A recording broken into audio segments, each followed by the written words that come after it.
When you decide to launch a fintech startup, some of the main roadblocks you will be faced with are the issues of access to capital, access to experience, and access to business networks. And this doesn't apply to fintech startups only. It's the same for all startups. Most startups usually begin with an idea that is intended to solve a problem, fill a gap in the market, or improve an existing process. But having an idea is not enough. You actually have to develop it and turn it into a viable model and then build a business around it. And it's usually around this time that you start getting pointed to fintech incubators and accelerators. But what exactly are these fintech startup programs? What do they offer a fintech startup? What are the pros? What are the cons? What stage do you need these, and which is the best fit for your fintech startup? Those are the questions we're going to answer in this video, so stick around if you want to find out the answers.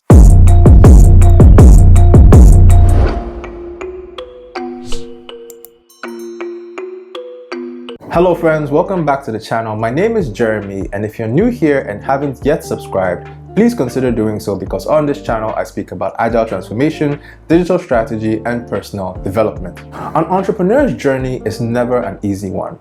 In the early stages, you find yourself doing a lot. You are the brain behind the idea, the strategist, the project manager, the developer, the funder, the marketer, the accountant. You basically have a lot on your plate. But this usually isn't sustainable, and as a startup, particularly in the fintech space, you need all the help you can get to get your startup off the ground such that it can scale and grow into the sustainable business that you need it to be. There are two popular startup programs that can help you with this: Fintech Incubators and Fintech Accelerators. Some people may use these interchangeably, but they aren't the same thing and they don't offer the same kind of support. So let me tackle these individually, first explaining what they are, how they operate, and the differences between the two programs, starting first with what they are. An incubator, as the name suggests, helps the entrepreneur incubate their idea. These programs help you flesh out the details of your operations, refine your model, and build a company from the ground up. On the other hand, the accelerator, also as their name suggests, come in to accelerate or expedite the growth of the early stage fintech startups that already have a minimum viable product or MVP. They do this by providing education, resources, and mentorship that, if you didn't have, may result in several slow years of mistakes which would hold you back and hold the growth of your startup back as well. Now let's delve into the details of each, starting first with the accelerator. A fintech startup accelerator is usually an organization that provides mentorship, funding, connections to investors, and introductions to business partners for entrepreneurs. It's intended for a select group of startups that have promising founders and an MVP as a way to help those entrepreneurs scale up quickly. Accelerator programs are usually for a fixed period of time, typically between 3 to 6 months depending on the program. You may have already heard about some of the most popular ones, such as Techstars, Y Combinator, 500 Startups, or the Fintech Innovation Lab. Accelerators usually invest capital into the fintech startup business in return for a percentage of equity in your startup. So depending on the accelerator program, that investment can range anywhere between $3,000 to $150,000, sometimes even higher, in exchange for anywhere between 3% to 8% equity stake in your company. Now, because of the significant investment and resources being devoted to the startups, fintech accelerators would typically only admit a handful of entrepreneurs. Usually, thousands of budding entrepreneurs apply for these programs, but due to the limited amount of capital, physical space, and mentorship time, the acceptance rates tend to be very low. The fintechs that gain admission need to have an MVP that has been validated in some way, and this might mean having customers who are already paying to use the product or service, or early signs of very strong product market fit. Most of the accepted startups have a sense of direction and already know where they want to take the company, and simply need support to accelerate the growth of their company. The accelerator provides the mentorship and guidance for the founders. They offer access to a community of similar startups in the fintech space and introductions to potential partners and investors.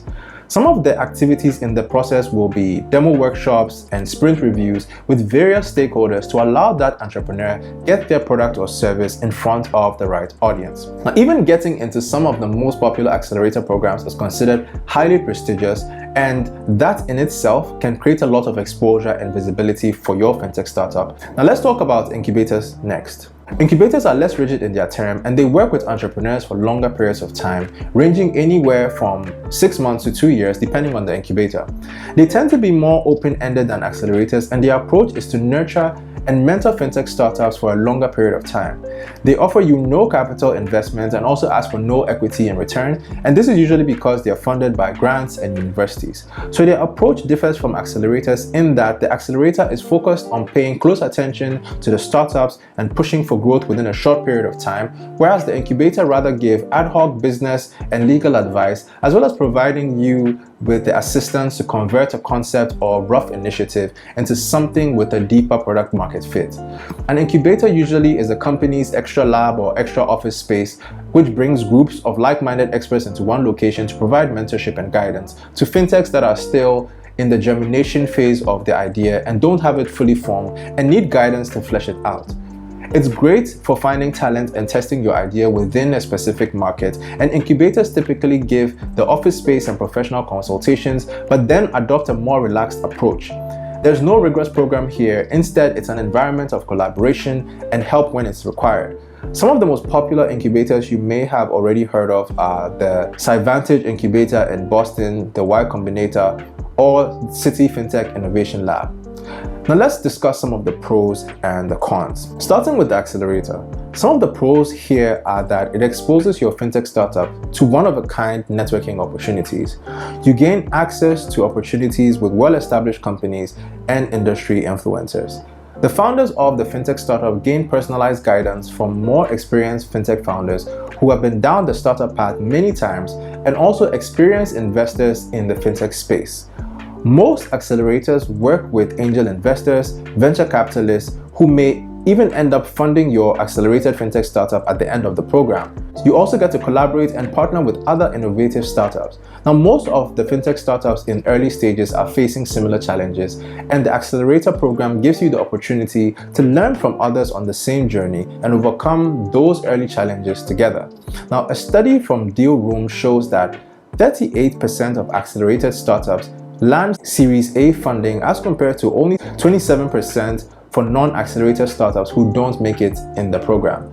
Now, the disadvantages of accelerators are, as we've already mentioned, they are tough to get into due to the sheer number of applications and the rigorous selection process. It's highly competitive, and once you get in, that competition continues due to the level of intense attention and the push for accelerated growth.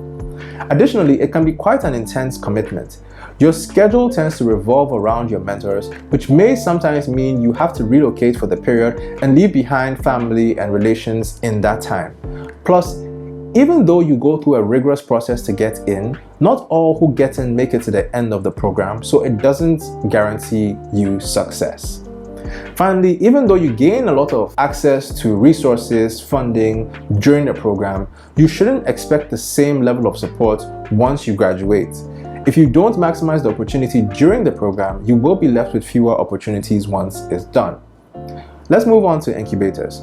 Now, the advantages of the incubator are that you don't have to give up any ownership or equity in your company at such an early stage. You still get access to mentors and consultants in a more relaxed environment for a longer period of time, and most incubators provide spaces that have all the facilities required for an early stage fintech startup, such as internet connectivity, office logistics, administrative support, and the structure of an incubator program also helps to keep the business focused and allows you to grow in the right direction.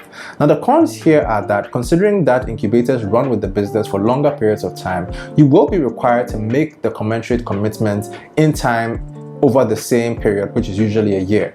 Now, this includes adherence to a schedule set by the incubator and participating in all the trainings and workshops scheduled. Now, even though you learn a lot from these activities, you basically have to subordinate yourself to the incubator, sort of like reporting to a boss. You can't come and go as you please, and you'll be expected to answer to someone other than yourself regarding the progress of your own business. So if that independence was your reason for wanting to become an entrepreneur, then that is something you should think about before joining an incubator. So how do you know which one to choose or which is ideal for your business? Now, if you're trying to decide which option is best for your fintech startup, you should consider which stage of growth you're in. If you already have an MVP with patronizing customers and are looking to quickly grow your business and need swift intervention and access, then the accelerator will be your option of choice.